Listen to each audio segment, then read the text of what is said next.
आज हम करेंगे एक्सरसाइज 10.1 क्वेश्चन नंबर 1।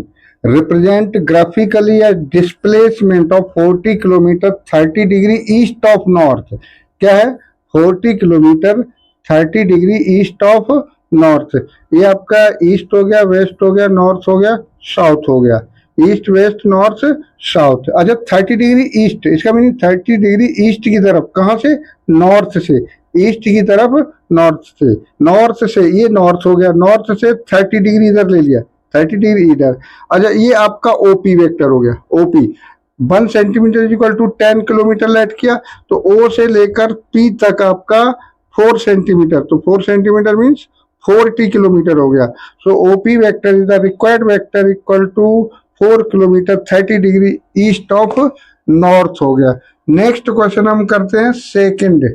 क्या कौन सा कर रहे हैं? सेकंड क्वेश्चन करते हैं। सेकंड क्वेश्चन है classify the following measures as scalar and vectors. देखना वेक्टर कौन से होते हैं? जो आपकी क्वांटिटी मैग्नीट्यूड भी होता है और डायरेक्शन भी होती है। मैग्नीट्यूड एंड डायरेक्शन दोनों ही होते हैं, वही आपके वेक्टर्स होते हैं। 10 kg है, ये सिर्फ आपका मैग्नीट्यूड है, there is no role of direction, तो ये आपका क्या हो गया? वेक्टर हो गया। क्या हो गया? वेक्टर हो गया। इसमें डायरेक्शन का कोई रोल नहीं है। 2 metres north west, 2 metres north west, ये आपका सर ये एक स्केलर है, वेक्टर नहीं। Very very sorry, scalar. क्या है? स्केलर। इसमें डायरेक्शन का कोई रोल नहीं है। ये आपका वेक्टर है। क्या है? ये वेक्टर है। ये आपका स्केलर है, क्योंकि इसमें भी डायरेक्शन का कोई रोल नहीं है। इसमें डायरेक्शन का रोल है, इसमें कोई डायरेक्शन का रोल नहीं है, तो ये भी आपका स्केलर है। 40 वाट, ये भी आपका स्केलर है। There is no role of direction. Next 10 to power 90 coulomb, 10 to power 90 coulomb, ये आपका क्या? ये भी स्केलर है। Next question 20 metre per second square. 20 metre per second square क्या होता है? Rate of change of velocity, speed, rate of change of speed. तो ये भी आपका स्केलर है, क्योंकि डायरेक्शन नहीं दिया है, इसमें डायरेक्शन नहीं दिया है। आइए, वैसे इसकी एक्सेलरेशन की भी यूनिट होती है। किसकी? एक्सेलरेशन की यूनिट होती है। अगर इसमें डायरेक्शन होती, ईस्ट होता, वेस्ट होता, नॉर्थ होता, तो आपका ये वेक्टर होता, बट ये वेक्टर नहीं है, क्योंकि देयर इज नो डायरेक्शन, तो हम इसे कंसीडर करेंगे this is the rate of change of speed, so it is a scalar. Next question 3। Classify the following as scalar and vector quantity. Time period, there is no role of direction, so it is a scalar. There is no role of direction, so it is a scalar. Distance, it is also a scalar because there is no role of direction. Force, it is a vector. Force, it is a vector. Force की definition क्या होती है? जब हम किसी object को push करते हैं तो वो अपोजिट डायरेक्शन में पुश करता है, तो ये आपका क्या हो गया? वेक्टर। ये वेलोसिटी, ये क्या? ये भी वेक्टर है। वेलोसिटी ये भी वेक्टर है। Work done, there is no role of direction, so it is a scalar, so it is a scalar. Next question हम करते हैं फोर्थ। फोर्थ क्या है? In the following figure, in the following figure, in the following identify the following vectors। Coinitial vectors कौन से होते हैं? कोनिशियल vectors होते हैं जो आपके स्टार्टिंग पॉइंट सेम होता है, जिनका आपका स्टार्टिंग पॉइंट सेम होता है, वो आपके कोइनिशियल वेक्टर होते हैं। कौन से? कोइनिशियल वेक्टर होते हैं जिनका स्टार्टिंग पॉइंट सेम होता है। ठीक है जी, तो देखते हैं कोइनिशियल वेक्टर। यहाँ देखना, ये वेक्टर ए और ये वेक्टर डी, इनका स्टार्टिंग पॉइंट सेम है ना, vector A and vector D. तो कोनिशियल वेक्टर कौन से हो गए? Vector A comma vector D. Next equal vector कौन से होते हैं? जिनके मैग्नीट्यूड एंड डायरेक्शन सेम होता है, जिनका मैग्नीट्यूड एंड डायरेक्शन सेम होता है।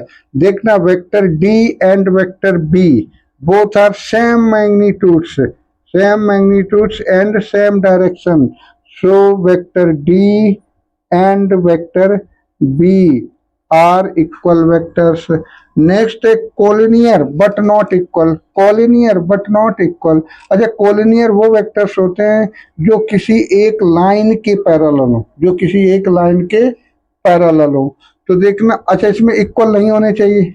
तो वैसे तो आपके ये भी कॉलिनियर हैं और इक्वल भी है, लेकिन उन्होंने कहा इक्वल नहीं बट नॉट इक्वल। तो आपका ए एंड सी, कौन सा ए एंड सी, देखना अपोजिट डायरेक्शन में कॉलिनियर है बट इक्वल नहीं है। तो कौन से वेक्टर हो गए, collinear but not equal, A and C vector, A and C vector. Next करते हैं, next fifth question, answer the following as true और फॉल्स।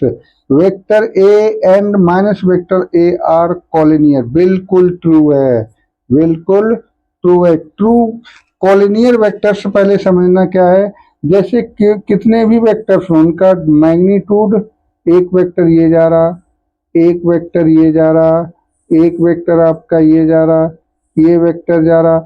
अच्छा, ये सारे वेक्टर्स एक लाइन के पैरेलल है, ये लाइन एल है ना, ये सारे वेक्टर्स एक लाइन के पैरेलल है, तो ये आपके क्या हो गए, collinear vectors. We know that all vectors which are parallel to a line are called collinear vector.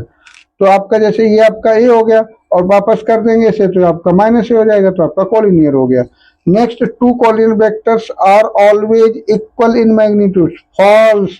Magnitude का कोई रोल नहीं होता, फॉल्स बताया ना अभी मैंने, क्योंकि ये आपके एक लाइन के पैरेलल होने चाहिए। मैग्नीट्यूड क्या है, डायरेक्शन अपोजिट है या नहीं है, ये मैटर नहीं करता है आपका, ठीक है ना।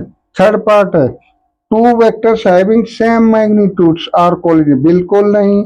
मान लो एक वेक्टर ये हो गया, एक वेक्टर ये हो गया, एक वेक्टर आपका ये हो गया, तो क्या आपके ये कॉलिनियर नहीं है क्या, मैग्नीट्यूड इनके सेम है, बिल्कुल नहीं, बट कॉलिनियर, बट कॉलिनियर। तो having saving magnitude is not compulsory, कुछ भी हो सकते हैं।